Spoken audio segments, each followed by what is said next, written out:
लीजिए सुनिए प्रेमचंद की लिखी कहानी आहुति। वाचन समीर गोस्वामी का है।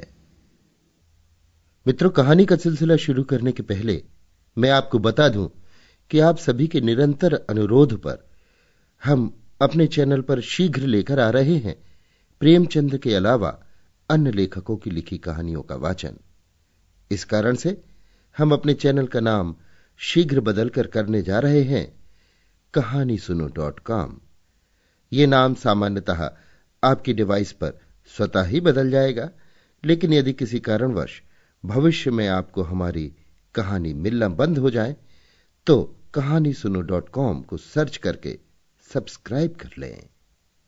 याद रखिए, हमारे नए चैनल का नाम कहानीसुनो.com। तो सिलसिला शुरू करते हैं प्रेमचंद की लिखी कहानी आहुति का, मेरी यानी समीर गोस्वामी की आवाज में। आनंद ने गद्देदार कुर्सी पर बैठकर सिगार जलाते हुए कहा, आज विशंभर ने कैसी हिमाकत की। इम्तिहान करीब है और आप आज वॉलंटियर बन बैठे। कहीं पकड़ गए तो इम्तिहान से हाथ धोएंगे। मेरा तो ख्याल है कि वजीफा भी बंद हो जाएगा। सामने दूसरे बेंच पर रूपमणि बैठी एक अखबार पढ़ रही थी। उसकी आंखें अखबार की तरफ थीं, पर कान आनंद की तरफ लगे हुए थे। बोली, ये तो बुरा हुआ, तुमने समझाया नहीं। आनंद ने मुंह बनाकर कहा, जब कोई अपने को दूसरा गांधी समझने लगे तो उसे समझाना मुश्किल हो जाता है। वो उल्टे मुझे समझाने लगता है। रूपमणि ने अखबार को समेटकर बालों को संभालते हुए कहा, तुमने मुझे भी नहीं बताया, शायद मैं उसे रोक लेती। आनंद ने कुछ चिढ़कर कहा, तो अभी क्या हुआ? अभी तो शायद कांग्रेस ऑफिस ही में हो, जाकर रोक लो। आनंद और विशंभर दोनों ही यूनिवर्सिटी के विद्यार्थी थे। आनंद के हिस्से में लक्ष्मी भी पड़ी थी, सरस्वती भी। विशंभर फूटी तकदीर लेकर आया था। प्रोफेसरों ने दया करके एक छोटा सा वजीफा दे दिया था, बस यही उसकी जीविका थी। रूपमणि भी साल भर पहले उन्हीं के समकक्ष थी, पर इस साल उसने कॉलेज छोड़ दिया था। स्वास्थ्य कुछ बिगड़ गया था। दोनों युवक कभी कभी उससे मिलने आते रहते थे। आनंद आता था उसका हृदय लेने के लिए। विशंभर आता था यूं ही। जी पढ़ने में न लगता या घबराता तो उसके पास आ बैठता था। शायद उससे अपनी विपत्ति कथा कहकर उसका चित्त कुछ शांत हो जाता था। आनंद के सामने कुछ बोलने की उसकी हिम्मत न पड़ती थी। आनंद के पास उसके लिए सहानुभूति का एक शब्द भी न था। वो उसे फटकारता था, जलील करता था और बेवकूफ बनाता था। विशंभर में उससे बहस करने की सामर्थ्य न थी। सूर्य के सामने दीपक की हस्ती ही क्या। आनंद का उस पर मानसिक आधिपत्य था। जीवन में पहली बार उसने उस आधिपत्य को अस्वीकार किया था और उसी की शिकायत लेकर आनंद रूपमणि के पास आया था। महीनों विशंभर ने आनंद के तर्क पर अपने भीतर के आग्रह को ढाला, पर तर्क से परास्त होकर भी उसका हृदय विद्रोह करता रहा। बेशक उसका ये साल खराब हो जाएगा। संभव है छात्र जीवन ही का अंत हो जाए। फिर इस 14-15 वर्ष की मेहनत पर पानी फिर जाएगा। न खुदा ही मिलेगा, न सनम का विसाल ही नसीब होगा। आग में कूदने से क्या फायदा। यूनिवर्सिटी में रहकर भी तो बहुत कुछ देश का काम किया जा सकता है। आनंद महीने में कुछ न कुछ चंदा जमा कर देता है। दूसरे छात्रों से स्वदेशी की प्रतिज्ञा करा ही लेता है। विशंभर को भी आनंद ने यही सलाह दी। इस तर्क ने उसकी बुद्धि को तो जीत लिया, पर उसके मन को न जीत सका। आज जब आनंद कॉलेज गया तो विशंभर ने स्वराज्य भवन की राह ली। आनंद कॉलेज से लौटा तो उसे अपनी मेज पर विशंभर का पत्र मिला। लिखा था, प्रिय आनंद, मैं जानता हूं कि मैं जो कुछ करने जा रहा हूं वो मेरे लिए हितकर नहीं है, पर न जाने कौन सी शक्ति मुझे खींचे लिए जा रही है। मैं जाना नहीं चाहता पर जाता हूं, उसी तरह जैसे आदमी मरना नहीं चाहता पर मरता है, रोना नहीं चाहता पर रोता है। जब सभी लोग जिन पर हमारी भक्ति है ओखली में अपना सिर डाल चुके हैं तो मेरे लिए भी अब कोई दूसरा मार्ग नहीं है। मैं अब और अपनी आत्मा को धोखा नहीं दे सकता। ये इज्जत का सवाल है और इज्जत किसी तरह का समझौता नहीं कर सकती। तुम्हारा विशंभर। खत पढ़कर आनंद के जी में आया कि विशंभर को समझा कर लौटा लाए, पर उसकी हिमाकत पर गुस्सा आया और उसी तैश में वो रूपमणि के पास जा पहुंचा। अगर रूपमणि उसकी खुशामद करके कहती जाकर उसे लौटा लाओ तो शायद वो चला जाता, पर उसका ये कहना कि मैं उसे रोक लेती उसके लिए असह्य था। उसके जवाब में रोष था, रुखाई थी और शायद कुछ हसद भी थी। रूपमणि ने गर्व से उसकी ओर देखा और बोली, अच्छी बात है, मैं जाती हूं। एक क्षण के बाद उसने डरते डरते पूछा, तुम क्यों नहीं चलते? फिर वही गलती। अगर रूपमणि उसकी खुशामद करके कहती तो आनंद जरूर उसके साथ चला जाता, पर उसके प्रश्न में पहले ही यह भाव छिपा था कि आनंद जाना नहीं चाहता। अभिमानी आनंद इस तरह नहीं जा सकता। उसने उदासीन भाव से कहा, मेरा जाना व्यर्थ है, तुम्हारी बातों से ज्यादा असर होगा। मेरी मेज पर यह खत छोड़ गया था। जब वो आत्मा और कर्तव्य और आदर्श की बड़ी बड़ी बातें सोच रहा है और अपने को भी कोई ऊंचे दर्जे का आदमी समझ रहा है तो मेरा उस पर कोई असर ना होगा। उसने जेब से पत्र निकालकर रूपमणि के सामने रख दिया। इन शब्दों में जो संकेत और व्यंग था, उसने एक क्षण तक रूपमणि को उसकी तरफ देखने न दिया। आनंद के इस निर्दय प्रहार ने उसे आहत सा कर दिया था, पर एक ही क्षण में विद्रोह की एक चिंगारी सी उसके अंदर जा घुसी। उसने स्वच्छंद भाव से पत्र लेकर पढ़ा सिर्फ आनंद के प्रहार का जवाब देने के लिए, पर पढ़ते पढ़ते उसका चेहरा तेज से कठोर हो गया, गर्दन तन गई, आंखों में उत्सर्ग की लाली आ गई। उसने मेज पर पत्र रखकर कहा, नहीं, अब मेरा जाना भी व्यर्थ है। आनंद ने अपनी विजय पर फूल कर कहा, मैंने तो तुमसे पहले ही कह दिया, इस वक्त उसके सिर पर भूत सवार है, उस पर किसी के समझाने का असर ना होगा। जब साल भर जेल की चक्की पीस लेंगे और वहां तपेदिक लेकर निकलेंगे या पुलिस के डंडों से सिर और हाथ पैर तोड़वा लेंगे तो बुद्धि ठिकाने आवेगी। अभी तो जय जयकार और तालियों के स्वप्न देख रहे होंगे। रूपमणि सामने आकाश की ओर देख रही थी। नीले आकाश में एक छाया चित्र सा नजर आ रहा था। दुर्बल सूखा हुआ नग्न शरीर, घुटनों तक धोती, चिकना सिर, पोपला मुंह, तप त्याग और सत्य की सजीव मूर्ति। आनंद ने फिर कहा, अगर मुझे मालूम हो कि मेरे रक्त से देश का उद्धार हो जाएगा तो मैं आज उसे देने को तैयार हूं, लेकिन मेरे जैसे 150 आदमी निकल ही आए तो क्या होगा? प्राण देने के सिवा और तो कोई प्रत्यक्ष फल नहीं दिखता। रूपमणि अब भी वही छाया चित्र देख रही थी। वही छाया मुस्कुरा रही थी, सरल मनोहर मुस्कान जिसने विश्व को जीत लिया है। आनंद फिर बोला, जिन महाशयों को परीक्षा का भूत सताया करता है उन्हें देश का उद्धार करने की सोचती है। पूछिए, आप अपना उद्धार तो कर ही नहीं सकते, देश का क्या उद्धार कीजिएगा? इधर फेल होने से उधर के डंडे फिर भी हल्के हैं। रूपमणि की आंखें आकाश की ओर थीं। छाया चित्र कठोर हो गया था। आनंद ने जैसे चौंक कर कहा, हां, आज बड़ी मजेदार फिल्म है, चलती हो? पहले शो में लौट आए। रूपमणि ने जैसे आकाश से नीचे उतरकर कहा, नहीं, मेरा जी नहीं चाहता। आनंद ने धीरे से उसका हाथ पकड़कर कहा, तबीयत तो अच्छी है। रूपमणि ने हाथ छुड़ाने की चेष्टा न की, बोली, हां, तबीयत में हुआ क्या है? तो चलती क्यों नहीं? आज जी नहीं चाहता। तो फिर मैं अभी न जाऊंगा। बहुत ही उत्तम, टिकट के रुपए कांग्रेस को दे दो। यह तो टेढ़ी शर्त है, लेकिन मंजूर। कल रसीद मुझे दिखा देना। तुम्हें मुझ पर इतना विश्वास नहीं? आनंद हॉस्टल चला। जरा देर बाद रूपमणि स्वराज्य भवन की ओर चली। रूपमणि स्वराज्य भवन पहुंची तो स्वयं सेवकों का एक दल विलायती कपड़े के गोदामों को पिकेट करने जा रहा था। विशंभर दल में न था।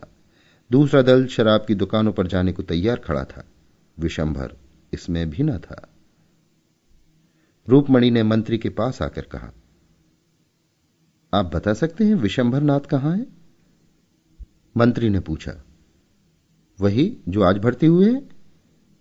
जी हां, वही। बड़ा दिलेर आदमी है, देहातों को तैयार करने का काम लिया है।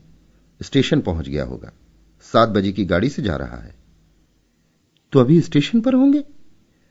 मंत्री ने घड़ी पर नजर डालकर जवाब दिया, हां, अभी तो शायद स्टेशन पर मिल जाए। रूपमणि ने बाहर निकलकर साइकिल तेज की। स्टेशन पर पहुंची तो देखा विशंभर प्लेटफॉर्म पर खड़ा है। रूपमणि को देखते ही लपक कर उसके पास आया और बोला, तुम यहां कैसे आई? आज आनंद से तुम्हारी मुलाकात हुई थी? रूपमणि ने उसे सिर से पांव तक देखकर कहा, यह तुमने क्या सूरत बना रखी है? क्या पांव में जूता पहनना भी देशद्रोह है? विशंभर ने डरते डरते पूछा। आनंद बाबू ने तुमसे कुछ कहा नहीं? रूपमणि ने स्वर को कठोर बनाकर कहा, जी हां, कहा। तुम्हें यह क्या सूझी? 2 साल से कम के लिए ना जाओगे? विशंभर का मुंह गिर गया। बोला, जब ये जानती हो तो क्या तुम्हारे पास मेरी हिम्मत बांधने के लिए 2 शब्द नहीं है? रूपमणि का हृदय महसूस उठा, मगर बाहरी उपेक्षा को न त्याग सकी। बोली, तुम मुझे दुश्मन समझते हो या दोस्त? विशंभर ने आंखों में आंसू भरकर कहा, तुम ऐसा प्रश्न क्यों करती हो रूपमणि? इसका जवाब मेरे मुंह से न सुनकर भी क्या तुम नहीं समझ सकते? रूपमणि, तो मैं कहती हूं तुम मत जाओ। विशंभर, यह दोस्त की सलाह नहीं है रूपमणि। मुझे विश्वास है तुम हृदय से यह नहीं कह रही हो। मेरे प्राणों का क्या मूल्य है, जरा यह सोचो। एमए होकर भी 100 रुपए की नौकरी, बहुत बढ़ा तो 300-400 तक जाऊंगा। इसके बदले यहां क्या मिलेगा जानती हो?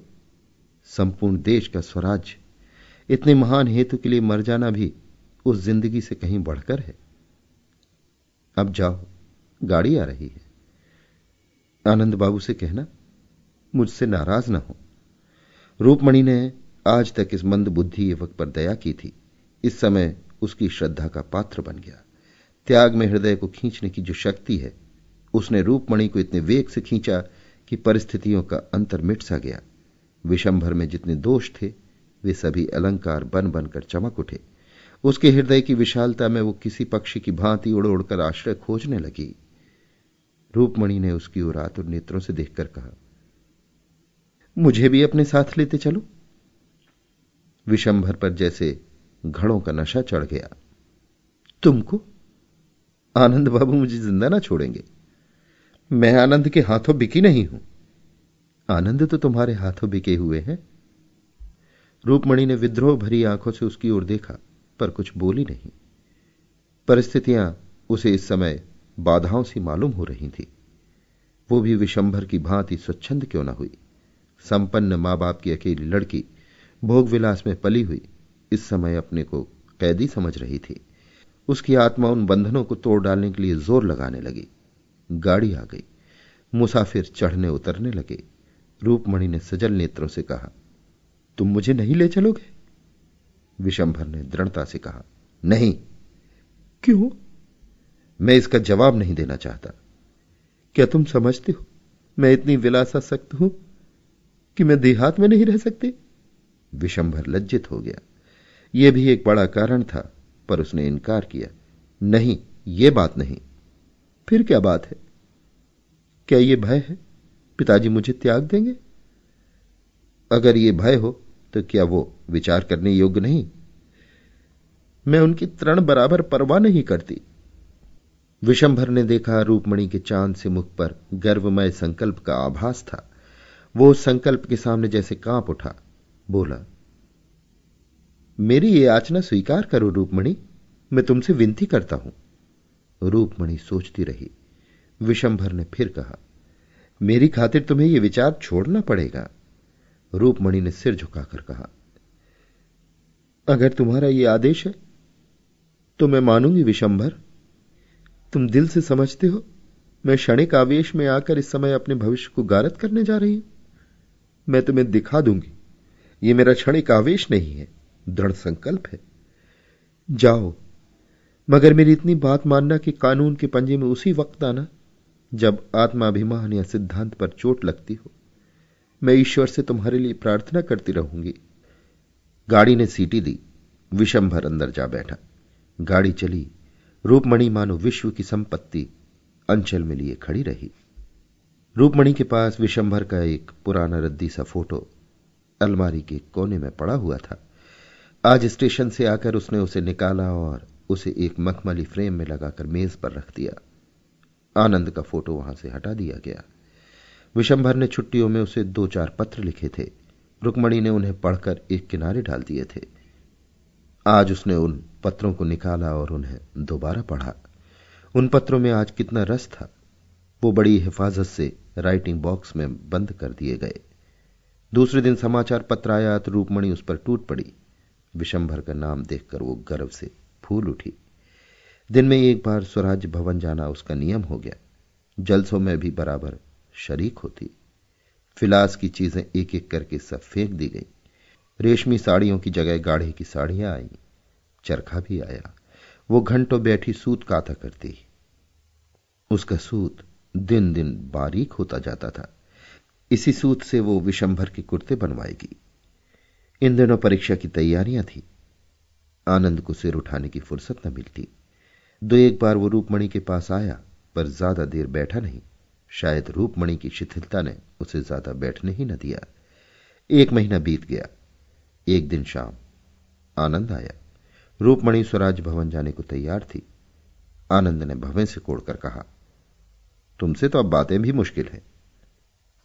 रूपमणी ने कुर्सी पर बैठकर कहा, तुम्हें भी तो किताबों से छुट्टी नहीं मिलती। आज कुछ ताजी खबर नहीं मिली। स्वराज भवन में रोज रोज का हाल मालूम हो जाता है। आनंद ने दार्शनिक उदासीनता से कहा, विशंभर ने तो सुना देहातों में खूब शोरगुल मचा रखा है। जो काम उसके लायक था वो मिल गया। यहां उसकी जबान बंद रहती थी। वहां देहातियों में खूब गरजता होगा, मगर आदमी दिलेर है। रूपमणी ने उसकी ओर ऐसी आंखों से देखा जो कह रही थी, तुम्हारे लिए चर्चा अनादिकर चेष्टा है, और बोली, आदमी में अगर ये गुण है तो फिर उसके सारे अवगुण मिट जाते हैं। तुम्हें कांग्रेस बुलेटिन पढ़ने की क्यों फुर्सत मिलती होगी। विशंभर ने देहातों में ऐसी जागृति फैला दी है कि विलायती का एक सूत भी नहीं बिकने पाता और न नशे की दुकानों पर कोई जाता है। और मजा यह है कि पिकेटिंग करने की जरूरत नहीं पड़ती। अब तो पंचायतें खोल रहे हैं। आनंद ने उपेक्षा भाव से कहा, तो समझ लो अब उनके चलने के दिन भी आ गए हैं। रूपमणी ने जोश से कहा, इतना करके जाना बहुत सस्ता नहीं है। कल तो किसानों का एक बहुत बड़ा जलसा होने वाला था। पूरे परगने के लोग जमा हुए होंगे। सुना है आजकल देहातों से कोई मुकदमा ही नहीं आता। वकीलों की नानी मरी जा रही है।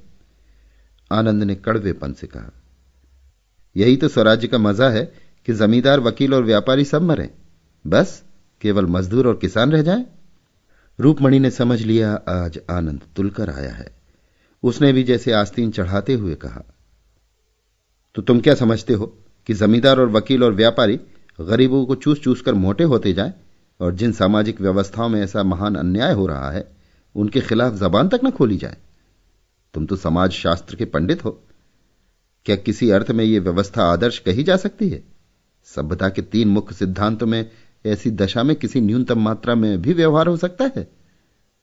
आनंद ने गर्म होकर कहा, शिक्षा और संपत्ति का प्रभुत्व हमेशा रहा है और हमेशा रहेगा। हां, उसका रूप भले ही बदल जाए। रूपमणी ने आवेश से कहा, अगर स्वराज जाने पर भी संपत्ति का यही प्रभुत्व रहे और पढ़ा लिखा समाज यूं ही स्वार्थांत बना रहे तो मैं कहूंगी ऐसे स्वराज्य का ना आना ही अच्छा। अंग्रेजी महाजनों की धन लोलुपता और शिक्षितों का स्वहित ही आज हमें पीछे डाल रहा है। जिन बुराइयों को दूर करने के लिए आज हम प्राणों को हथेली पर लिए हुए हैं, उन्हीं बुराइयों को क्या प्रजा इसलिए सिर चढ़ाएगी कि वे विदेशी नहीं स्वदेशी है? कम से कम मेरे लिए तो स्वराज्य का यह अर्थ नहीं है कि जॉन की जगह गोविंद बैठ जाए। मैं समाज में ऐसी व्यवस्था देखना चाहती हूं जहां कम से कम विषमता को आश्रय न मिल सके। आनंद, ये तुम्हारी निज की कल्पना होगी। रूपमणि, तुमने अभी इस आंदोलन का साहित्य पढ़ा ही नहीं। आनंद, न पढ़ा है न पढ़ना चाहता हूं। रूपमणि, इससे राष्ट्र की कोई बड़ी हानि न होगी। आनंद, तुम तो जैसे वो रही ही नहीं, बिल्कुल काया पलट हो गई। सहसा डाकिये ने कांग्रेस बुलेटिन लाकर मेज पर रख दिया। रुक्मणी ने अधीर होकर उसे खोला। पहले शीर्षक पर नजर पड़ते ही उसकी आंखों में जैसे नशा छा गया। अज्ञात रूप से गर्दन तन गई और चेहरा एक अलौकिक तेज से दमक उठा। उसने आवेश में खड़ी होकर कहा, विशंबर पकड़ लिए गए और 2 साल की सजा हो गई। आनंद ने विरक्त मन से पूछा, किस मामले में सजा हुई? रूपमणि ने विशंभर के फोटो को अभिमान की आंखों से देखकर कहा, रानीगंज में किसानों की विराट सभा थी, वहीं पकड़ा है।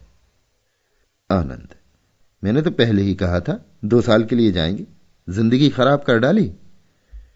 रूपमणि ने फटकार बताई, क्या डिग्री ले लेने से ही आदमी का जीवन सफल हो जाता है?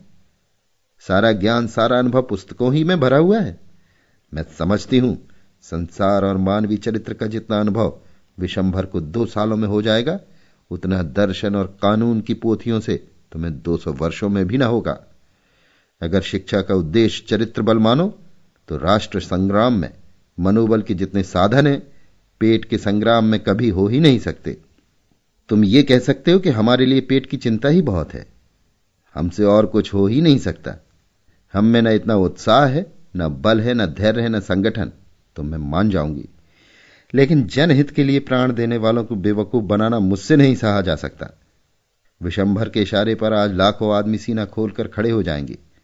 तुम में है जनता के सामने खड़े होने का हौसला? जिन लोगों ने तुम्हें पैरों के नीचे कुचल रखा है, जो तुम्हें कुत्तों से भी नीचे समझते हैं, उन्हीं की गुलामी करने के लिए तुम डिग्रियों पर जान दे रहे हो? तुम इसे अपने लिए गौरव की बात समझो, मैं नहीं समझती।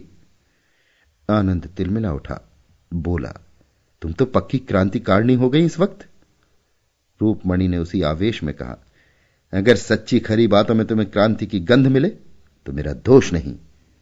आज विशंभर को बधाई देने के लिए जलसा जरूर होगा, क्या तुम उसमें जाओगी? रूपमणि ने उग्र भाव से कहा, जरूर जाऊंगी, बोलूंगी भी, और कल रानीगंज भी जाऊंगी। विशंभर ने जो दीपक जलाया है वो मेरे जीते जी बुझने ना पाएगा। आनंद ने डूबते हुए आदमी की तरह तिनके का सहारा लिया। अपनी अम्मा और दादा से पूछ लिया है? पूछ लूंगी, और वो तुम्हें अनुमति भी दे देंगे। सिद्धांत के विषय में अपनी आत्मा का आदेश सर्वोपरि होता है। अच्छा, ये नई बात मालूम हुई। ये कहता हुआ आनंद उठ खड़ा हुआ और बिना हाथ मिलाए कमरे के बाहर निकल गया। उसके पैर इस तरह लड़खड़ा रहे थे कि अब गिरा, अब गिरा। अभी आप सुन रहे थे प्रेमचंद की लिखी कहानी आहुति। वाचन समीर गोस्वामी का था।